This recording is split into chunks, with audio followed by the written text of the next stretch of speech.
பல வருடங்களாக தவம் புரிந்து பல வரங்களை பெற்றார்.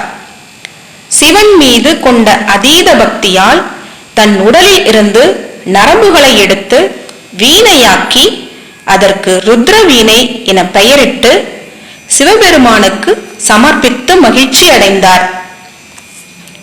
நாம் கடவுளிடம் சரணடைந்தால் நமக்கு வேண்டியதை அவர் தந்தருள்வார். Grade 4 and 5 dance. கோகுலத்தில் பசுக்கள் எல்லாம் குறை ஒன்றும் இல்லை. Grade 4 and 5 குறை ஒன்றும் இல்லை டான்ஸ்.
ధన